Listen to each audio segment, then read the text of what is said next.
એટલે જો સમય જેવો મારા ભગવાને બનાવે, મારા દીકરાને એક ઈચ્છા હતી ને કે આટલું પૂરું કરજે, તો જો આજ સ્ટેજ મારો છે, મંડપ મારો છે, આ લાઈટો લાગેલી મારી છે, આ પ્રવીણ લુણી મારો છે અને આહિર મારો છે. નહીં કોઈને કદાચ આમંત્રણ આલી કે કોઈને બોલાયા, ખાલી હુકમ કર્યો હું મેલેડી બોલાવું છું ને હાજર થયા. આવો હરખ છે, આવો ભાવ છે.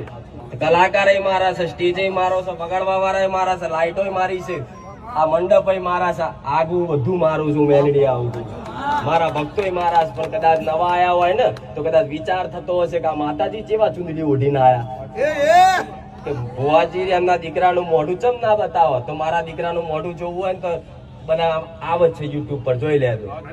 પણ એક વખત પણ મેલડીને ઓળખવી હોય ને તો ઘેર જઈને ખાલી અહીંથી ડાકોર જઈને આવો, દર્શન કરીને આવો અને ઘેર જ કદાચ મારા ડાકોરના ઠાકોર જ કદાચ મારો છેડો પકડાવાના હોય, શી ખબર પડે. ખાલી 2-4 વિડીયો જોઈને મનથી મોનતા રાખજો. ત્રીજે દાડ સપને ના આવું તો ગોડા હું સોલંકી પીઢીની મેલડી મટી જાઉં. આ તો અનુભવની વાતો છે. ગમે તેટલા મારા વખાણ કરું, દુનિયા એમને મૂર્ખ નહીં. પણ જયારે મારો પોતાનો સ્વયં અનુભવ થાય તારે થાય. પણ દરેકને ખૂબ રામ છે. તમારી દરેકને કહું છું